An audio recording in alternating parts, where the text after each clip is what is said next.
संगम के तट पर हर दिन लाखों और करोड़ों की संख्या में श्रद्धालु आ रहे हैं और आस्था की डुबकी लगा रहे हैं। और ऐसे में हमारे साथ खास मेहमान हैं। हमारे साथ वाटर वुमेन ऑफ इंडिया हैं, शिप्रा पाठक जी हैं, जिनके बारे में हम बताएं तो सबसे पहले तो आपने अयोध्या से रामेश्वरम का जो सफर है वो आपने तय किया।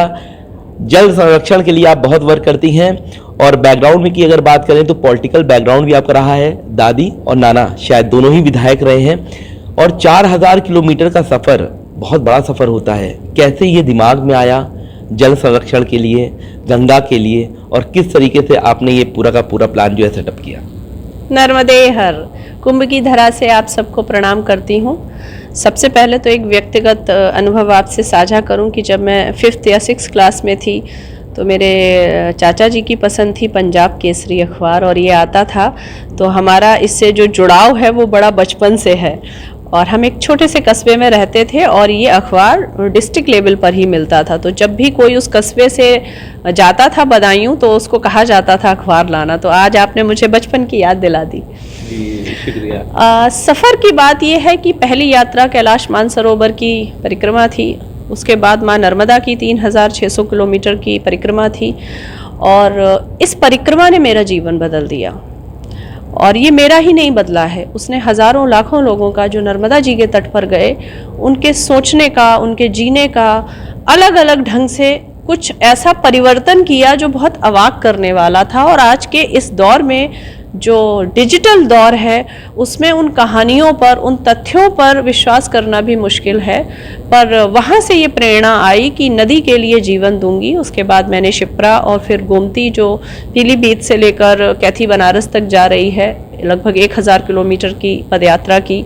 और जब रामलला पूर्ण भव्यता से अपने अवध में बैठ रहे थे तब मैंने निर्णय लिया कि रामलला मर्यादा पुरुषोत्तम राम बने, इसके बीच में उनका राम वन गमन हुआ। तो मैं उनका और जानकी जी का राम वन गमन देखने के लिए निकल पड़ी अयोध्या से रामेश्वरम पैदल। सो अब तक लगभग 13000 किलोमीटर की पदयात्राएं हो चुकी हैं। और उन पदयात्राओं की उपलब्धि ये नहीं है कि एक लड़की ने इतिहास लिख दिया पैदल चलकर, क्योंकि अगर आपके पैदल चलने से, साधना करने से, सिद्धता प्राप्त करने से, साधु बनने से कुछ भी मानवता को, पर्यावरण को, राष्ट्र को लाभ नहीं मिल रहा है तो मुझे लगता है सब व्यर्थ है। फिर आप स्व केंद्रित होकर जीवन जी रहे हो। तो उन पदयात्राओं का निष्कर्ष ये निकला कि 25 लाख पौधे भारत की प्रमुख नदियों पर लगकर वृक्ष बन गए। और आज हमारी संस्था पंचतत्व से 15 लाख लोग जुड़े हैं। अच्छा, 15 लाख लोग जुड़े हैं और आपने 25 लाख पौधे भी लगाए जो अब बड़े हो गए होंगे, वृक्ष बन गए हैं। अच्छा, आपने बहुत जो है लाखों की नौकरी भी की है, विदेश में पढ़ाई भी की है जहाँ तक मुझे ज्ञान है। तो ये सब दिमाग से छोड़ करके आपने इसको चुना और वाटर रिजर्वेशन के लिए, संरक्षण के लिए ये दिमाग में जो ख्यालात आपके आए, क्या कहना चाहती हैं कि ये तो बड़ा एक चैलेंजिंग वाला आपका रहा है सफर, क्योंकि लाखों की नौकरी छोड़ करके? भैया प्रॉब्लम ये है, श्री रामचरितमानस सिर्फ पढ़ा जा रहा है, समझा नहीं जा रहा, जीवन में नहीं उतारा जा रहा। जो आपने कहा लाखों की नौकरी छोड़कर, धन छोड़कर आप इस मार्ग पे आई, राम ने भी तो यही किया था। सिंहासन छोड़कर जंगल को चल दिए थे। मीराबाई ने भी तो यही किया था, कृष्ण को लेकर महल छोड़ दिया था। अहिल्याबाई ने भी तो यही किया था, हाथ में शिवालय लेकर मंदिरों के जीर्णोद्धार के लिए निकल गई थी। स्वामी विवेकानंद ने भी तो यही किया था, यहाँ से लेकर अमेरिका तक धर्म पताका फहरा रही थी। अगर वो लोग उस धन तक सीमित होते तो धर्म का विकास कैसे करते? तो कुछ लोगों को ईश्वर ऐसे भेजता है जिन्हें धन नहीं बांध पाता और धर्म विस्तारित कर देता है। धन आवश्यक है और कुछ सुविधाएं आवश्यक होती हैं, मैं ये पूरी तरह मानती हूँ। आज के आधुनिक युग में ये संभव नहीं है आप बिना पंखे के रहें, बिना कूलर और एसी के रहें। पर कब, कितना, कैसे प्रयोग करना है, इसका संतुलन, इसका समन्वय अगर आएगा तो पर्यावरण का दोहन नहीं होगा।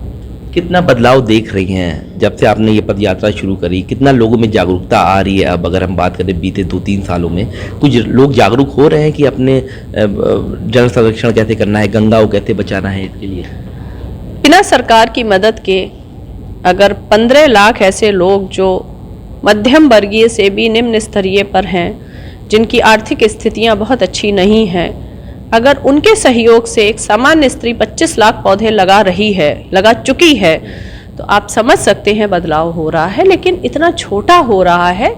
और हमारे समाज की विडंबना ये है, जब तक पूरा अच्छे से बदलाव बड़ा ना दिखता हो अच्छी धरातल पर, तब तक, या क्रांति का रूप ना ले, तब तक हमें वो बदलाव नहीं दिखता। जैसे मैं महाकुंभ में सिर्फ डुबकी लगाने नहीं आई, हम एक थैला एक थाली का प्रकल्प लेकर आए। शिविरों में, अखाड़ों में नागा बाबाओं को हमने थैले, स्टील के थैले कपड़े के और स्टील की थालियां दी, ताकि उनके आश्रमों में थर्माकोल और प्लास्टिक यूज ना हो। इसका कदम से क्रांति तक इतना बड़ा बदलाव हुआ कि आपको किसी भी डस्टबिन में थर्माकोल की थाली और प्लास्टिक की थाली नहीं मिलेगी, जो अंततः शिवरात्रि के बाद नदियों को ही समर्पित कर दी जाती। इतनी मतलब मुझे लगता है ये महाकुंभ की सबसे बड़ी उपलब्धि है कि हमने डस्टबिन को प्लास्टिक मुक्त और थर्माकोल मुक्त पत्तल कर दिया है। अच्छा, अब अगर हम पर्सनल सवाल पूछे तो आपके घर में नानी जो है वो विधायक है और दादा भी विधायक रह चुके हैं। पर्सनल में फैमिली क्या बैकग्राउंड है? शिप्रा पाठक की क्या फैमिली है? माता पिता के कितने भाई बहन कितने हैं? क्या फैमिली बैकग्राउंड है? मेरी दादी 40 वर्ष विधायक रही थी। दादी के पिताजी विधायक रहे थे, मतलब मेरे पिता के नाना विधायक रहे थे। उसके बाद पिताजी ने वो विरासत संभाली है। अम्मा है घर में, जिनके कारण मेरा ये सनातन और ये संस्कृति का जो सिंचाई आप देख रहे हैं, वो मेरी अम्मा को श्रेय जाता है। वो बहुत बहादुर साहसी स्त्री हैं, जिन्होंने बहुत खराब परिस्थितियों में मुझे धार्मिक चीज़ें उपलब्ध कराईं और मेरा पालन पोषण संस्कृति के अनुकूल किया। खराब परिस्थितियों से मेरा अर्थ है कि उस समय जब हमारे अम्मा और का युग था, वो बहुत स्त्री को दबाने वाला, थोड़ा पर्दा प्रथा वाला युग था। अम्मा के बाद हमारी जनरेशन तक बदलाव आया, तो एक ऐसी स्त्री जिसको सहम के सबसे सामने चुप रहकर पर्दा और चेहरा छुपा कर रहना है, वो अपनी बेटी को एक ऐसी परवरिश दे पा रही है, तो ये उसकी उपलब्धि है और सारा श्रेय मैं उनको दूंगी। एक भाई हैं जिनका शिक्षा संस्थानों में बहुत रुचि है, तो उनका डिग्री कॉलेज, माध्यमिक स्कूल वगैरह चल रहा है। तो कह सकते हैं धर्म और राजनीति और शिक्षा तीनों का कार्य एक ही घर में चल रहा है। शादी अभी आपकी हुई कि? मेरा नदियों से विवाह हो चुका है। अच्छा। तो आगे का जीवन मैं नदियों को समर्पित कर चुकी हूँ। अच्छा, क्या साध्वी रहना है या कभी? साध्वी शब्द तो प्रयोग भी आप लोगों को नहीं करना चाहिए। इस कुंभ में भी इस बात पर मेरा किसी भी स्त्री से चाहे वो ममता कुलकर्णी हो, चाहे हर्षा जी हो, किसी पे आपत्ति करना का मेरा अधिकार नहीं है। पर आप लोगों से जो साध्वी शब्द निकलता है, आप लोगों को उसका अर्थ पता होना चाहिए। ये बहुत महत्वपूर्ण शब्द है। साध्वी का अर्थ है एक साधकता तक अपने जीवन में साधुता उतार लेना। वो सिर्फ नारंगी वस्त्र एक दिन पहनकर काम नहीं चलता है। वो जटाएं बहुत तपस्या के बाद खुद बनती हैं। ये तब बनती हैं जब ये भी होश नहीं रहता, इतनी बेहोशी की अवस्था होती है कि बाल कड़े भी हैं कि नहीं, बालों में कंघा हुआ भी है या नहीं। तो कृपया आप साध्वी शब्द का प्रयोग ना करें। मैं अभी उतनी सिद्धता तक नहीं पहुंची हूँ। क्या प्लानिंग कुछ है कि साध्वी बनेंगे आगे चलकर? आगे तो मैंने ईश्वर पे छोड़ा है, वो जिस दिशा ले जाएगा। अच्छा, अगर बात करें गंगा, इस समय कुछ तस्वीरें वायरल हुई हैं जो बहुत गंदी इस समय दिखाई जा रहा है। श्रद्धालु कर रहे हैं, बेसिकली जो आ रहे हैं वो वहीं पर पूजा पाठ भी करते हैं। वही कई फोटोज में देखा गया कि चप्पल भी फेंक रहे हैं। क्या अपील करना चाहती श्रद्धालु? क्योंकि गंगा जो है ज्यादातर तो श्रद्धालु। पहली बात तो सारी नदियाँ गंदी हो गई हैं, सारी नदियाँ का शोषण हो रहा है। क्योंकि मैं 25 राज्य घूम चुकी हूँ, तो कोई भी नदी ऐसी नहीं है जिसका आप ये कह दें कि वो बहुत साफ है।